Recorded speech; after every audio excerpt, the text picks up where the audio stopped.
हमारा मैनेजर भाई से सुने के मिलल इहे तहार संपत्ति बा। यस देखी नु पुरनिया काका लोग खिस्सा कहेला कि गंगा नहैला से पंडित जी तर गईले,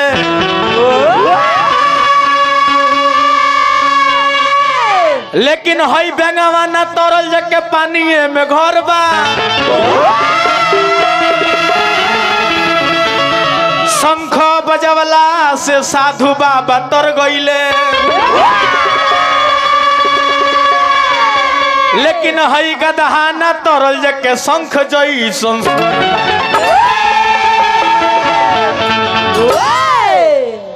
मैनेजर भाई सीसी खानी चनक जाइबा, पास खानी पनक जाइबा, वाना उपाय कदम की घरे जाते जाते सनक जाइबा। लेकिन ध्यान दो, अरे तू बनते बनते बिगड़ गइल बाड़ो, खेथर बाड़ो वैसे और गइल बाड़ो, ऊपर से चिकन चाकन लागत रह, भीतरे भीतरे तू सर गइल बाड़ो। के कहलो से हमर बेस करिए बड़े, हमर तो बेस ध्यान दो, अरे हमर तो बेस नेचुरल ब्यूटी हवे। केना गइले बेंजी वाला भाई? अजय दे हटाई ओकरा के, बोलाई उनका के कहीं मंच पर आओ के साफ इतना छुदुर बेजे वाला हम ना देख पूरा हमरा सामाजिक रे तो कइलो हन कि ना कइलो हन सब के चले। हई लइका हमर कहत कि लवणा सुर खनिया लौकत रह, तो उ कहत रे कहां लवणा सुर लिखल बा, देखी रामायण में लिखल बा। अब व्यास जी कोनी है आई भैया के बा मैनेजर होए कोनी, जब कमेटी के अध्यक्ष भाई तो ओ लवणा सुर के मारल? स्वयं राम जी के भाई शत्रुघ्न जी लवणा सुर के मरले। अये गाउन आउ अभी तक ले तारा जानकारी नहीं के कि लवणा सुर के रहे, रावण के खास भगिना रहे। अये यही पर बेंजू वाला बनत रहो, यही पर भइल बड़ा बेंजू वाला। अजय जी वो अपना एगो गाना गा देम तेरा शरीर पर हाथ ना धोली जाई। बेंजू सुध ध्यान दे, तू का बेंजू बजावत रहो, ई रात भर गई तो हम बेंजू बजा के इनका के गवा दे। ये में नगेंद्र निराला कितने जना कोदल बने, सुई कब भाला ना होई, बिना लइकन के हाला ना होई। खातिर तारा एरिया में ढेर जना माल जल गावत रहे, लेकिन सबे गायकी में नागेंद्र निराला के हो तेरा जिला में के हो? ध्यान दो मैनेजर भाई, हम ऐसन कलाकार हई 18 पुराण हमरा लगे बा, कहीं से सवाल पूछबा बतावे के एकदम चैलेंज रखता नहीं। तू कहता रे कि 7 गो दीप कय गो होला भैया, केने बनी हटाई ना काल लेकिन फेकन के बाद कमेटी के अध्यक्ष से बानी आके प्रमाणिक के देखिए हमरा से सवाल कइलन कि दीप क गो होला। एकदम लिखल बा कि प्रिय व्रत के चक्कर लगाते समय उनके रथ के पहिए से जमीन में जो गड्ढे हो गए थे, वही जगत के कल्याण वर्त 7 समुद्र बने, और उस समय परिक्रमा के बीच की जो पृथ्वी थी वही 7 दीपों के रूप में परिवर्तित हो गई, और 7 दीप के नाम है लिखे। ताली बजाइए अगर सही हो गया तो। अरे बेंजी वाला के दे दी पढ़े के, हम ना कमेटी अगर पढ़े के चाहते हैं ताई पढ़ लिया, तो तू ही पढ़ ल ना छोड़ दूं, हमनी के साफ लजवा देनी जाके नीचे चश्मा छूट गइल बा। व्यास जी में 1 पैसा के गलती नहीं खे, तरह से 4 गो सवाल पूछले बानी, एगो सवाल के जवाब अभी तक ना देहलो। आ कहत रहे कि हम ही मैनेजर व्यास हई, तारा जैसन व्यास लोग के 2 जना के हे बगली में 2 जना के हे बगली में लेके घुमाई ले आ ऊपर से कहत ना होय ना, देखो मर्द झगड़ा होता हिलो से होय, हमरा कहीं ना कहीं खिसियाइल बड़े। ध्यान दो, अरे बेंजू वाला तार केने कइले ओट के पट बोलल पगलाए के लक्षण हो, आपस से बेसी खर्चा कइल पिलाए के लक्षण हो, ज्यादा नशा के सेवन कइल ऊपर जाए के लक्षण हो। ए बेंजू वाला भाई अपना से परिवार से अझुराइल चौक पर पिटाए के लक्षण हो।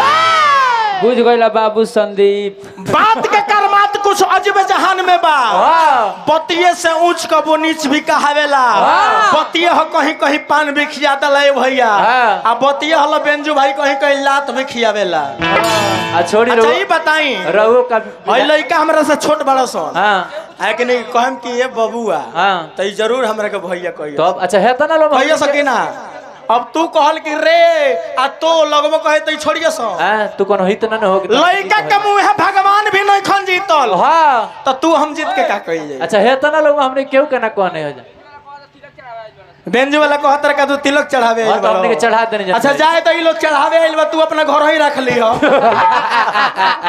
यही गुण पर देखी सच कही तो अरे बाबा ये देना कि घरे एगो जुआती है आई तिवारी मारा बहन से आई तिवारी बाबा की ओर से बड़ी बड़ी हाजिरी अनूप पागल जी भैया की ओर से बड़ी बड़ी हाजिरी भगवान के कृपा बना रहो दिन दुगुना रात चौगुना होते रहे अंधन के वृद्धियों के परिवार में सुख शांति बना रहो कम पढ़ने अब रहा हो हमारे के कहतर की तरह के कुकुर ले ना पूछी काहे पूछे ओए पानी में कंकर कब सरेला ना बिना बात के दिया कब जरेला ना हमारे नाम है नागेंद्र निराला चंपारण के शेर तारा जैसन कुकुर सियार लो से डरेला ना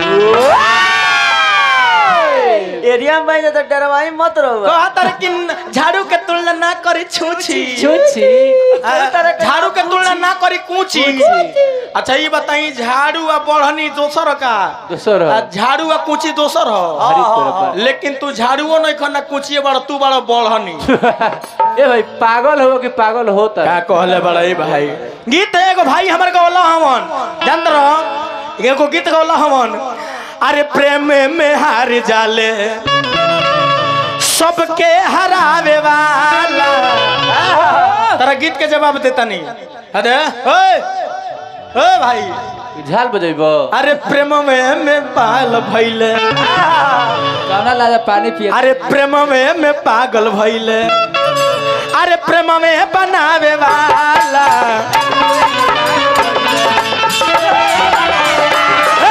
प्रेम में हार गइले प्रेम में बनावे वाला प्रेम में हार गइले प्रेम में बनावे वाला वाला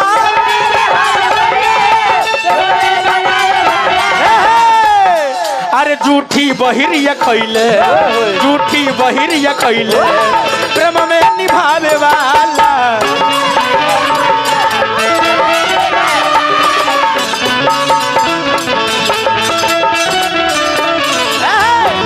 इस तरह गाना के जवाब रहल तनी बढ़ जाइयो इस तरह गाना के जवाब रहल हमरा एगो गीत के तरह औकात नहीं के जवाब दे दे के अच्छा ये बताइए हौ झलवैया एगो कहत रे कि हई लइको लोग के कि जब से मैनेजर भाई गावत रहे ओबरा तनिक अंड कोष में खूब जा हां ई छटपटात रहो ई लो अंड कोष में रहे आई लोग पेटवे में झाल बजावत रहे झाले बजाओ छलबलाती लो निकल गई आ लगल मैनेजर ब्यास में बजावे जाए पागल अरे मर्द हमनी से जेठ न हो जा तनियो कोई बार वही में उख बजान ए मर्द पागल लोगन नानू हो जात निकल अरे सब के ठेक बा बेंज वाला होपलेस हो गइल का कहले बानी बेंज वाले भाई ए बेंज वाले भाई रो वाला दार बानी नु हां जब ले लोग रुकी लास्ट राउंड जब हमनी के होई तो रुआ के बैठाए हम अपना बेंजू पर चाहे रुआ अपन बेंजू बजाए हम दू गो गीत गाते मगर रुआ बजा दे नु रुआ के आज के पेमेंट टोटल दे दे और रुआ के ना रुआ पूरा टीम के चैलेंज देता नहीं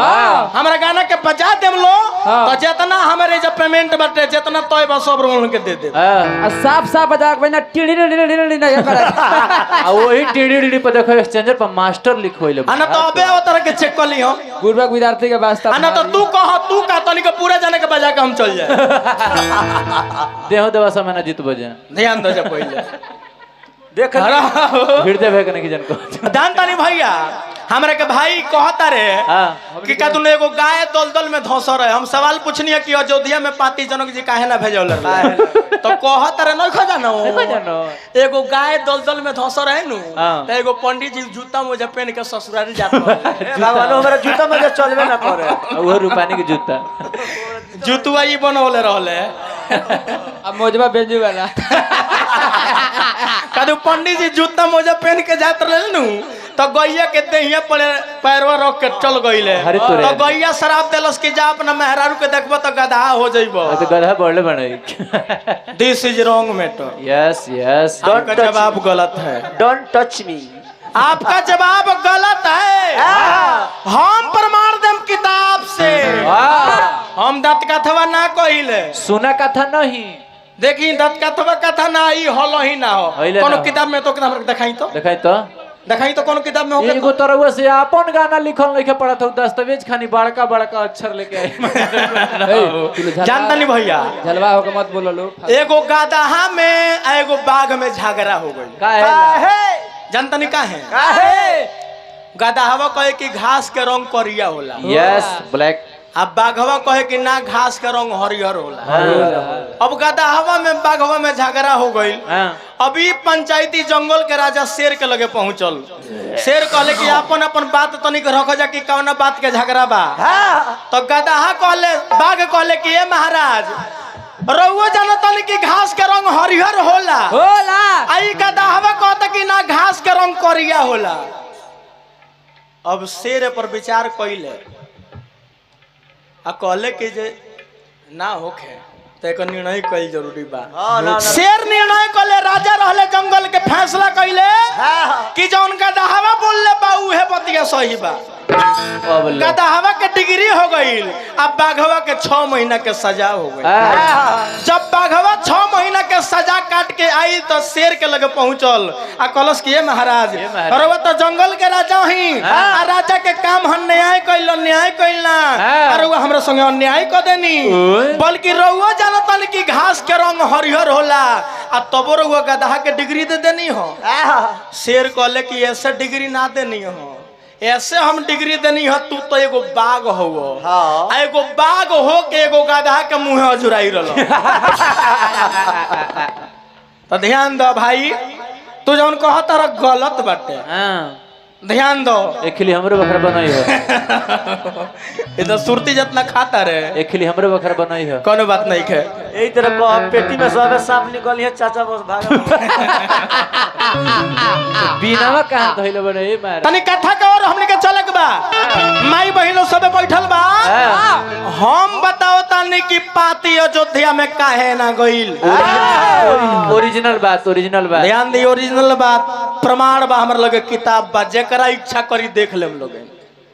ए महाराज वो समय के बात बा। महाराज जनक अपना भाई कुशकेतु के साथ में रथ पर सवार होके आ जंगल में शिकार खेले खातिर गए।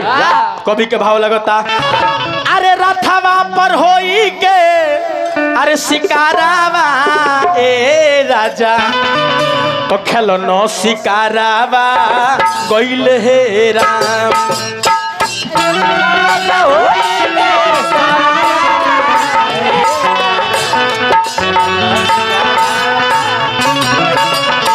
रथवा पर होई के सवारावा ए राजा तो खेलनो शिकारावा चल ले राम।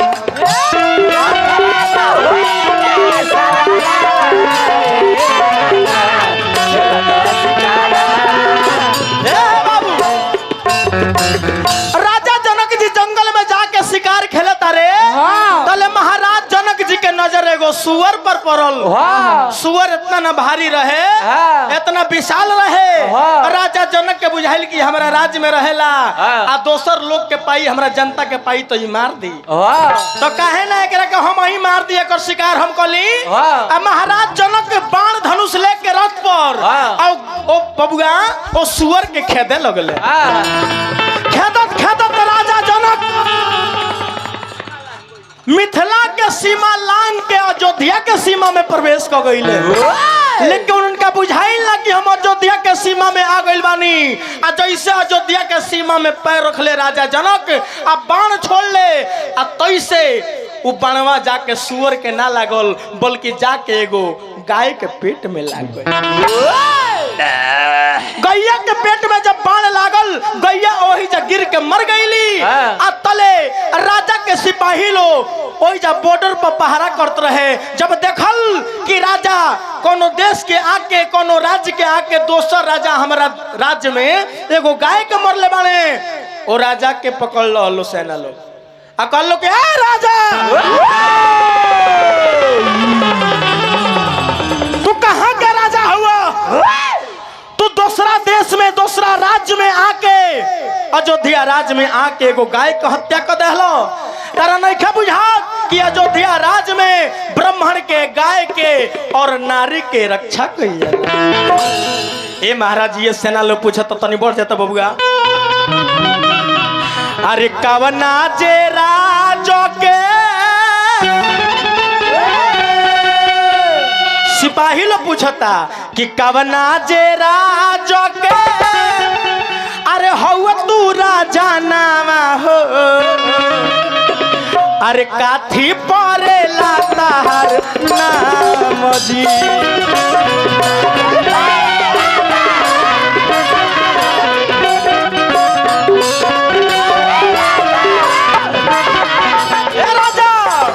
कवना जे राजो के हौ तू राजा नामा हो काथी परे लातार नाम जी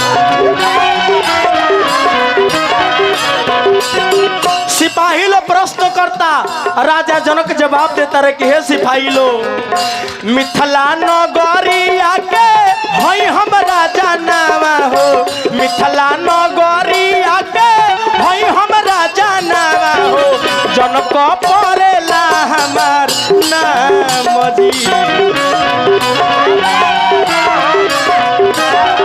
सिपाही लोग कहल कि गाय के बाण कैसे मार देला हो तू तब राजा जनक कहते कि सिपाही लोग खेल तो शिकारवा रहनी बिचही जंगलावा में खेल तो शिकारवा रहनी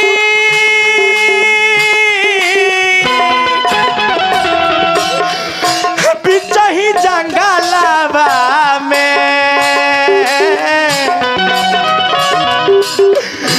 खेलतो शिकारवा रहनी बिचही जंगलावा में मार दिहनी गोइया के बान जी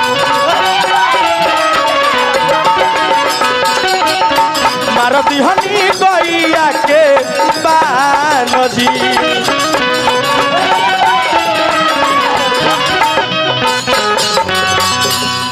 अच्छा जौन यहाँ के कहनी गधावा लो तनियो को सटल हो जी ना अच्छा ये बताइए गधावा तो अयोध्या में जाके इंसान बन गई तो ये बात जनकपुर में पता के तरह लग गई अरे यार आर यू मैड मैन अच्छा वो पंडित जी के जौन गधा बनल तो अयोध्या में जाके निमन भइले गधा से मने आदमी भइले तो ये खबर जनकपुर में के पहुंचा दे अरे सीसीटीवी कैमरा लगा रहे तरह के मारी तो ना तरह के कुटी कुटी काट के बोरा में कस के हाईवे पे फेंक दे ट्रक आई किचरा जाई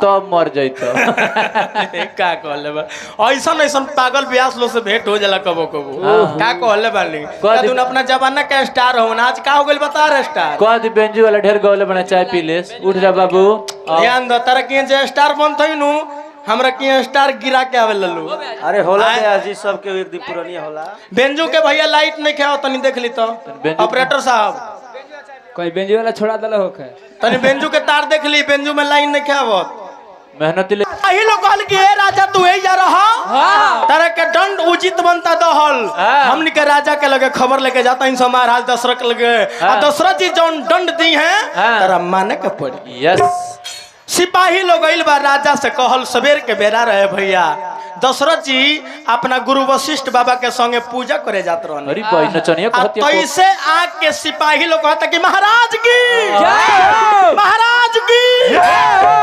महाराज एगो बड़ी दुखित घटना घट गइल बा नचनिया कहती कॉफी पिए चाय पिया बड़ी दुखित घटना घट गइल बा अपना अयोध्या के सीमा में आके मिथिला नरेश जनक एगो गाय के हत्या कर दिले बाने अरे वह चल के उनका के दंड दी दशरथ जी जान गइले कि जान से जनक जी गाय के नखन मरले अनजाने में मार देले बाने तो कहले कि हे सिपाही लो तनी के जा जान हम तो पूजा करे जाता नहीं हम केहू के भेज जाता नहीं कोनो जरूर उपाय होई दशरथ जी देखा तारे कि एगो हरजन भाई दुआर बहारत रहले तनी ध्यान दे किताब में लिखल बा ये कहत रहे डोम अयोध्या में हम कहतनी कि डोम लो रहल ही ना रहे आई हम देबो किराया भाड़ा प्रमाण करबो कि अयोध्या में डोम लो रहे बोलेरो खाली जाई एगो जाति के हरजन दुआर बहारत रहले दशरथ जी बोलले कहले कि हे भाई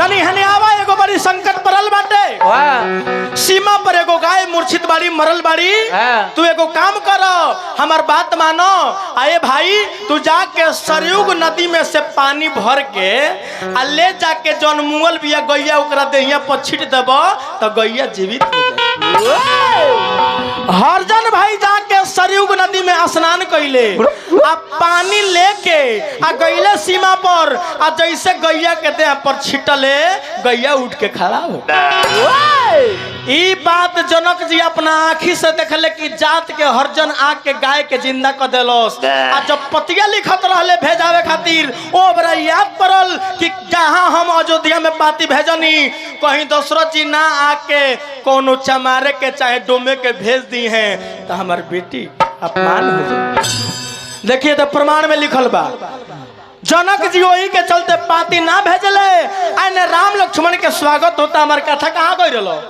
अच्छा ये बताई फुलवारी के एगो कांडी ना गौले हमें फुलवारी के जहाँ राम जी के सीता जी के पहल का विवाह फुलवारी में भई रहे और छोड़ के तू भाग गई कहाँ से कहाँ तो रावण आई रहे।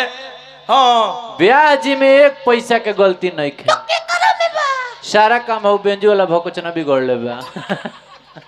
ध्यान दी बबुआ अभी है सबेर के बेरा भइल बा नृत्य क्रिया राम लक्ष्मण कैल लो आ गुरु वशिष्ठ बाबा आदेश देनी गुरु विश्वामित्र जी आदेश देने की है बाबू ए बाबू राम राम लक्ष्मण चाय पी लो जा जनक जी के पुष्प वाटिका बाटे आ जाके वाटिका में से फूल तुर के लिया लाओ ये राम लक्ष्मण फूल तुरे खातिर गइल बालो आ जैसे फुलवारी के गेट पर पहुंचल लो राम लक्ष्मण जा फूल लिया जा फूल लिया जा फूल लोढ़ा जा आ जैसे फुलवारी के गेट पर पहुंचल बालो माली रोकले बाणे आ कहतर कि रोवा सबन के ने अरे कहाँ घर हो कहाँ नाम हवे हेलो तनी बताइए लोगिन ये भाव लगता है बबुआ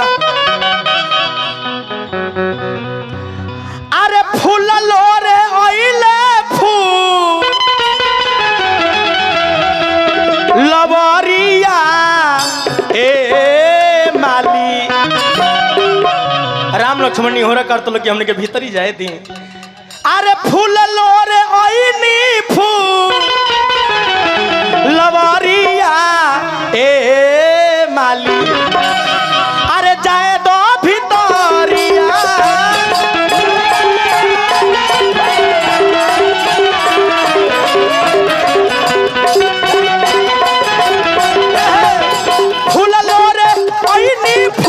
लबरिया ए माली जाए तो भीतरिया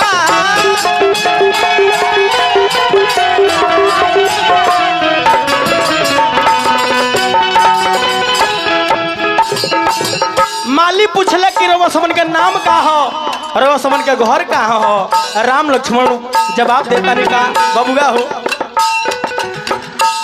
राम लक्ष्मण हवे अयोध्या परेला ग्राम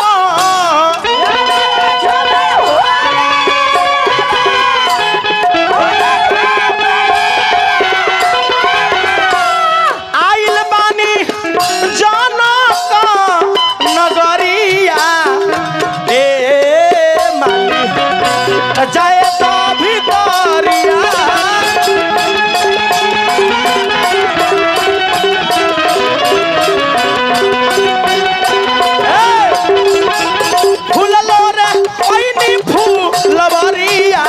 ए माली जाए तो भीतरिया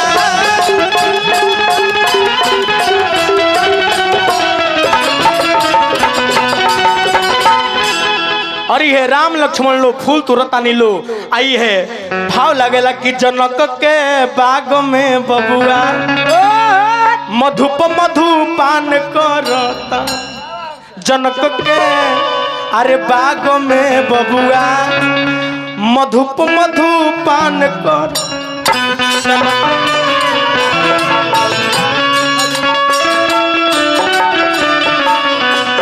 अरे जनक के बाग में बबुआ मधुप मधुपान करता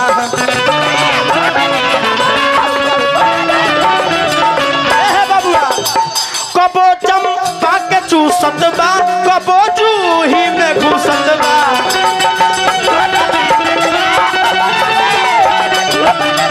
कबो केवाड़ा से हंसी हंसी के कबो केवाड़ा से हंसी हंसी के मधुप मधुपान कर चलो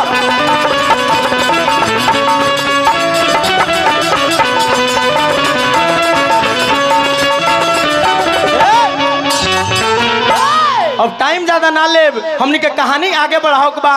और ये है एगो सखी भुला के राम लक्ष्मण के देखली तो एगो गीत बहुत पुरानिया लोग आवत रहे कि उनसे नजर मिली तो मेरी होश उड़ गई।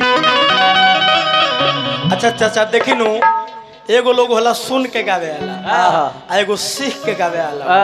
तो ये सुनी ब्यास बाणे, हमने के सीख के गाइले सन। अच्छा ये बताइए अगर हिंदी कोनो गाना गाओ खोखे जैसे कि मालिक मेरे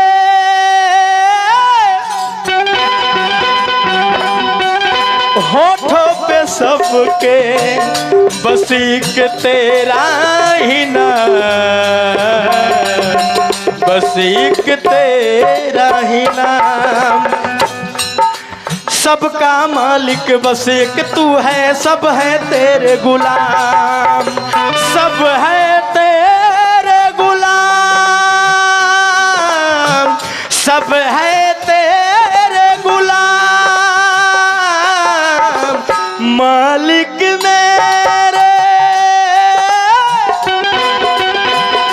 होठों पे सबके बस एक तेरा ही नाम, बस एक तेरा। तनी करके दोहरा दे बतनी रहो। अगर एकरो से रोमांटिक गाँव खोके तो जे सिखले बा ओकरा से कह देम गाँव के खड़ा हो जातनी। तीना हो जाए खाली स्वर लिपि दे बा कि हैरान हूँ मैं आपकी जुल्फों को देख कर, इनको घटा कहूँ, इनको घटा कहूँ तो घटा ओ को क्या कहूँ,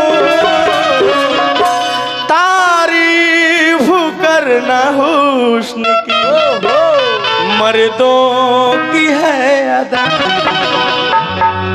तनिका दे तो मैनेजर भाई होई तरह से तनिक सुनी ब्यास हो भाई ठीक करो देखनु खूबी बा।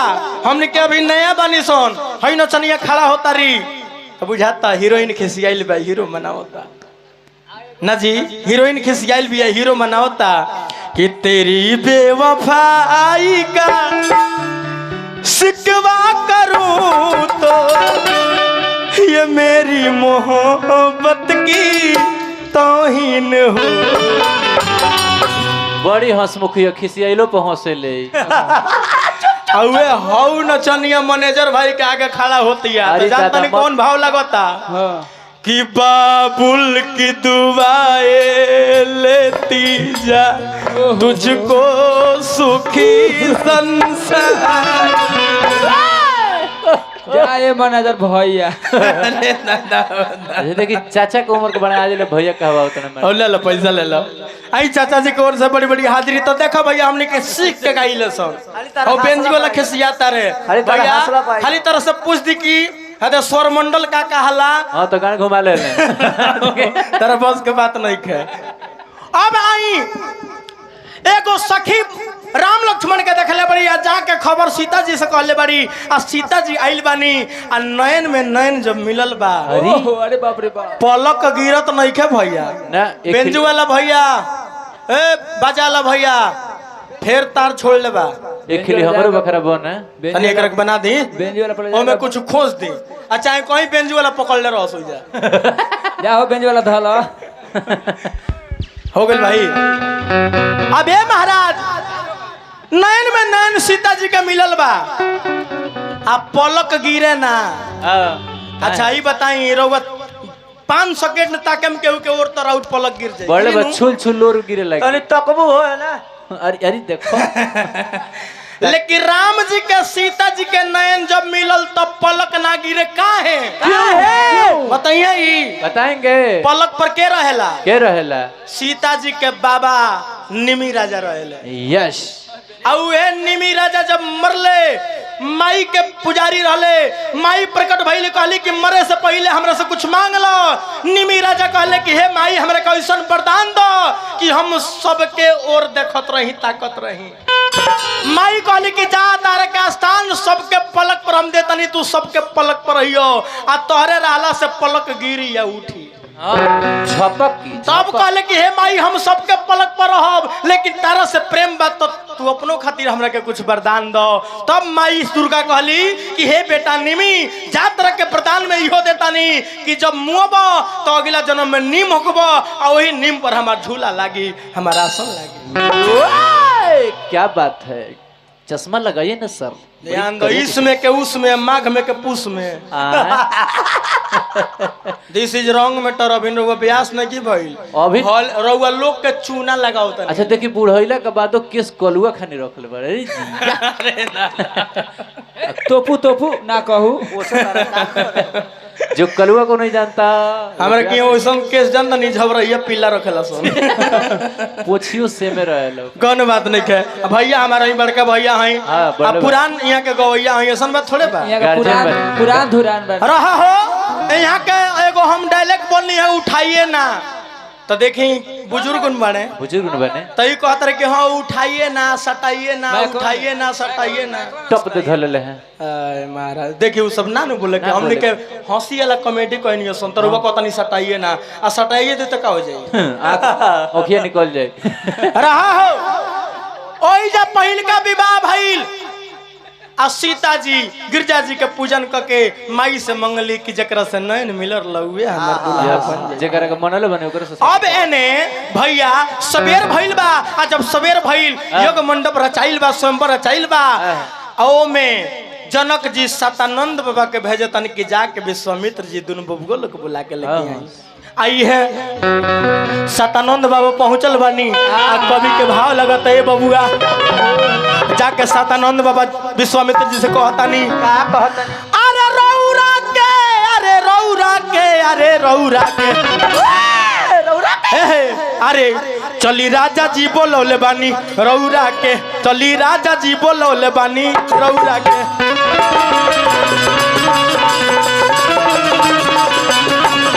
अरे रौरा के, अरे रौरा के, अरे रौरा के, चली राजा जी बोलौले बानी रौरा के, चली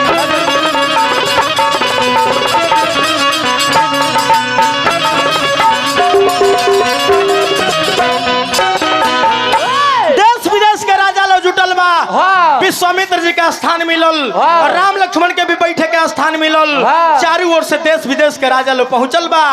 आने होत का बा ये बबुआ, अरे हल चल न गरी या में मची गइले,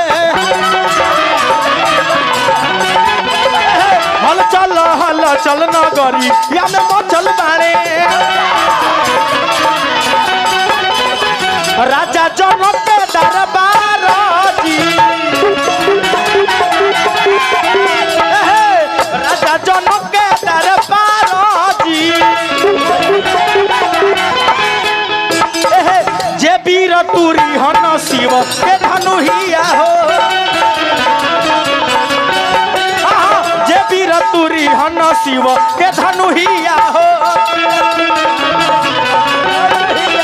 सिया डली है गारावा में हारो जी, सिया डली है गारावा में हारो जी। देश विदेश के राजा लोग पहुंचल बा, राजा जनक के दरबार में तनी परिचय लिया जाओ राजा लोग के। राजा और राजा लो तो सुत गइल बा, चित हो गइल बने, ए लोग खातिर एम्बुलेंस मंगवा दी जाओ लो अभी लो। एगो राजा चित बने, एक जने पोटे हो गइल बने। आए तब नहीं खिजाना। नेपाल दूगो क्षेत्र में बा, अरे हेलो, एगो तराई क्षेत्र नेपाल हो, एगो पर्वतीय क्षेत्र नेपाल हो, तो ई घटना पर्वतीय क्षेत्र में भइल रहो, तराई क्षेत्र में ना रहो, ध्यान दे। तराई में मराई नहीं खबो अभी नेपाल रहो के, नेपाल के बॉर्डरों पर के हेल ना दियो, सब मार के भगा दियो। अच्छा कबो वाल्मीकि नगर हम जाइले नु कैसे ही बोका कहां से जैसे देखिलो नागेंद्र निरला के बैनर तुरंत फाटक खुल जाला, और संगे चलन तो वो खातिर खुल जाए। ध्यान दे, आई पिकनिक मनावे 4 जनवरी के। अब तो ध्यान दी। ए महाराज रघु रजे बुझाता नहीं टोपी वाला। जी जी जी जी, कहाँ के हम राजा ना हैं, काथी का सारे राजा उनके बाप हैं, राजाओ हैं। रघु राजाओ है, रघु रजे खनिया बुझाता नहीं। तारा क्या तरह बुझाता दाढ़ी उरी रखले बनी राजा खनिया बुझाता नहीं। दशहरा नहीं चलो कहाँ के राजा बनी? लंदन के, नागालैंड के। नागालैंड से हाँ। रहुआ कौन लैंड पहुंचनी है?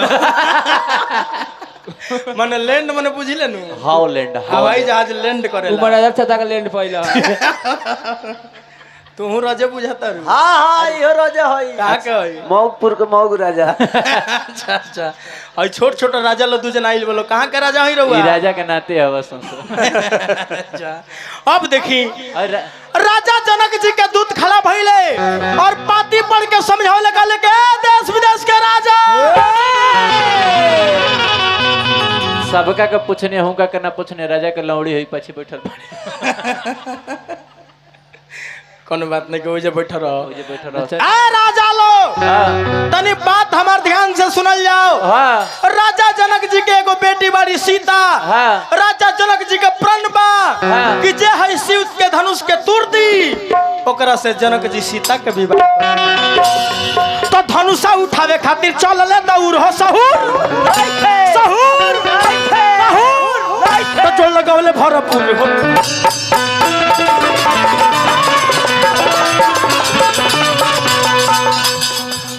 धनुषा उठावे खातिर चलले दौड़ हो सहूर नइखे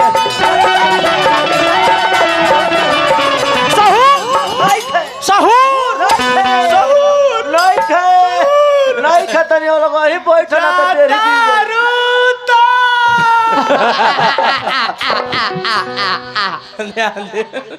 तो जोड़ लगावले भरपूर हो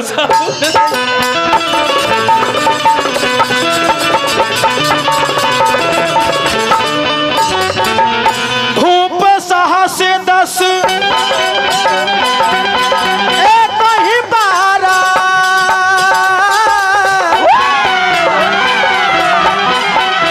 लगे उठावन तरइन तारा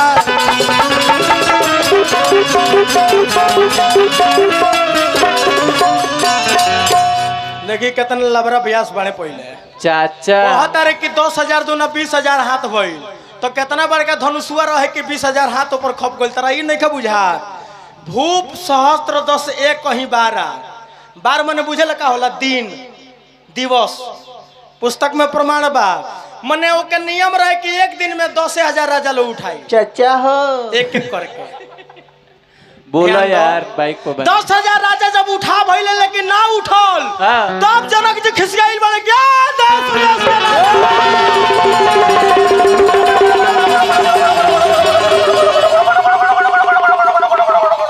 देश विदेश के राजा आज हम जान गए नहीं कि धरती वीर से खाली हो गई। अरे ये सभा में मुड़ी लटका के हई बैठल बड़ जा। आज हम जान गए नहीं कि सभा में मर्द ना एमे राजा ना कापुरुष ही कापुरुष दिखाई दे रहल बालो। खाली खीर पूरी खाए सब जने मुड़ी लटकइले बड़े महोखा खाने ऊपर ताकत न देखो तारा ऊपर सवालिया नहीं खनो लिखल आई भैया की ओर से बड़ी बड़ी हाजिरी भगवान के कामना रही मनोकामना पूरा करे। भूली भी नहीं। अच्छा उनका व्यवस्था पर पैसा होता आई भैया के एकदम जवानी पानी बन रहो दिन दुगुना रात दुगुना होत रहे। राजा जनक खिसियाइल बाणे आई है कवि के भाव लगता है बबुआ कैसे कैसे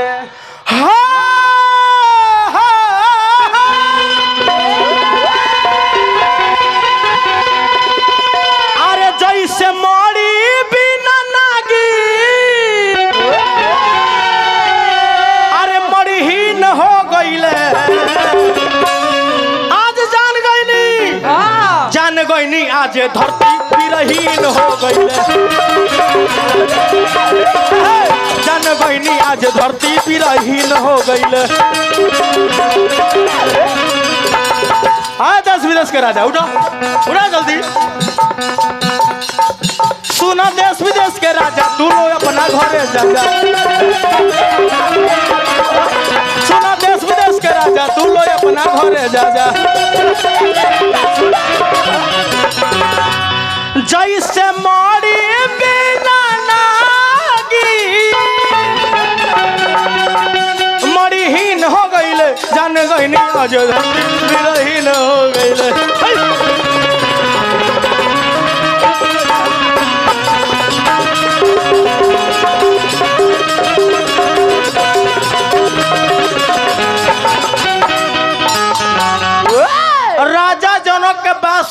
लक्ष्मण जी का बर्दाश्त ना भइल। ए महाराज लक्ष्मण जी शेषा अवतार खड़ा हो गए कहले कि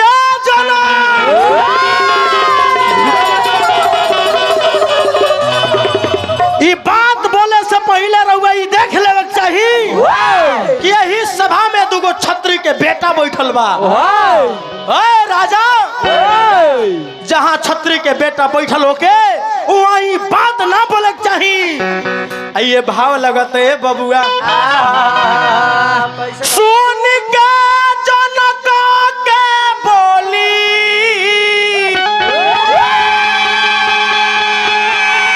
लखन जी के लागल रे गो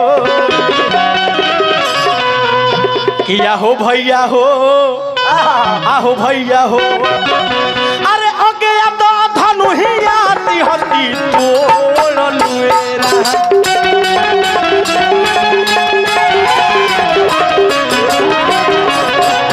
किया हे भैया हो अगे तो धनु ही आती हती तोड़ लुएरा।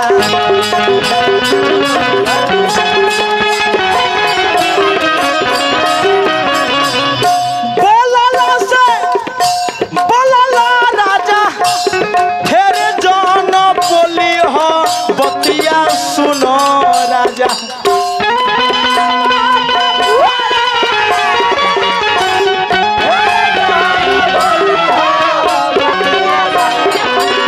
अरे होई हम अरे छतरी के जात ई मत बोली हो राजा हम होई छतरी के जात बतिया बोली हो राजा।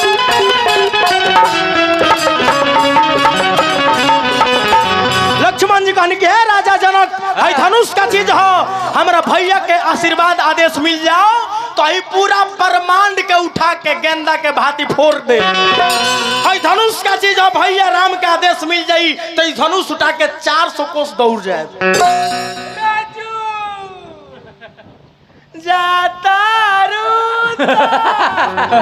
स्वामी ना अरे चाचा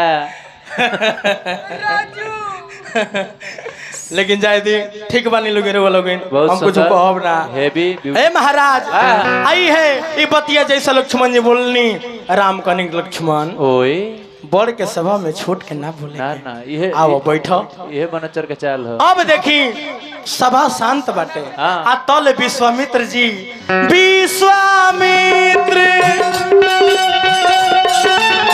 समय सुबह जानी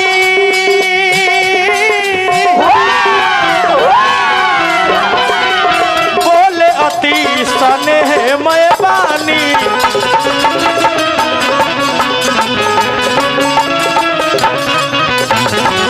तुलसी वाली गली बन के विश्वामित्र समय शुभ जानी जाने धनुषुआ टूटे के समय विश्वामित्र जी जानत रहनी आखिर उस समय कौन रहे व्हाट इज द टाइम अबे तो दांत चियार दिए बेंच वाला बताइए तो अपने चियार वो तो लावणासुर के नामे ने खजन तो का घंटा बताइए खाली इनका सब पूछ दी खाली जौन समय रहे धनुष टूटे वाला उस समय कौन दिन रहे वो क बज के कमेंट होत रहे दांत चियार देबो विश्वामित्र समय शुभ जानी बोले अति स्नेह में बानी उठा हूँ राम भाव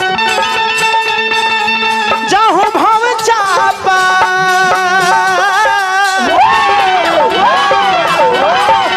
मैं कहूँ तात जनक परिताप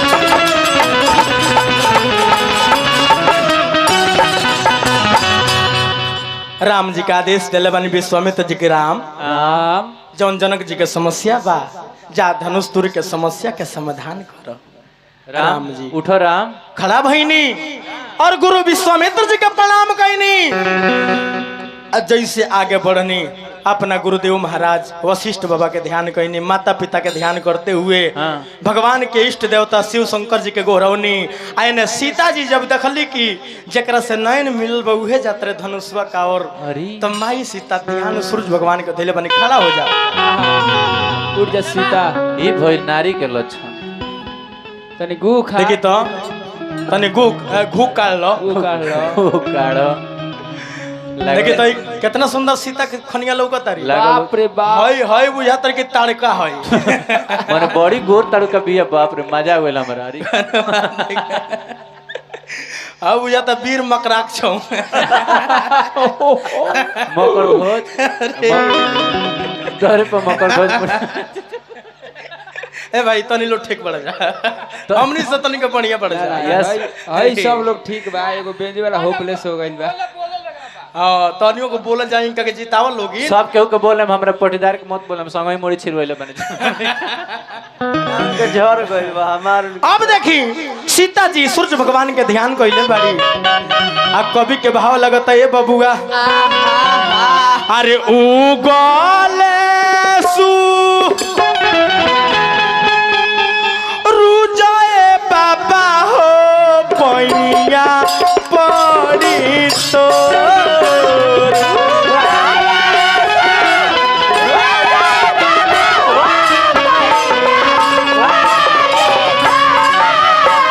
उगल सुरुजाए बाबा हो पैया परी तो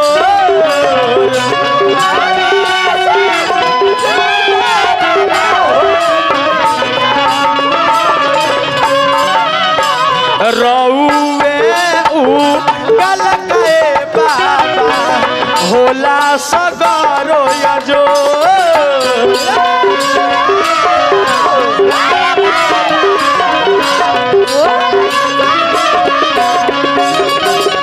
जनम के दुखिया बाबा हो माई बाबा नामो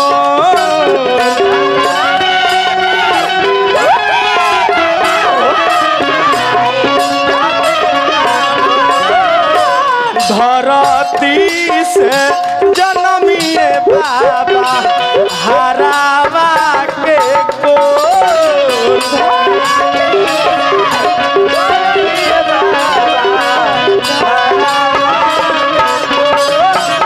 ऐसन बलवा दे दिए बाबा हो धनुहिया दिहते तो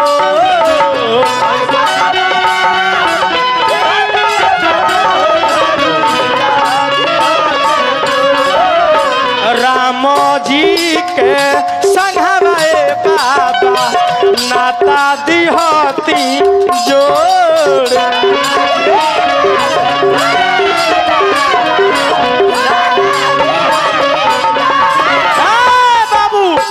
अरे है राम जी धनुष के लगे गइल बानी बड़का स्टैंड में तनी दिया ना जाओ भैया तनी दे देम भैया उठ के आ तनी एगो लइका के चल आवे छोट लइका अपन केहू एगो छोट लइका चल आवे।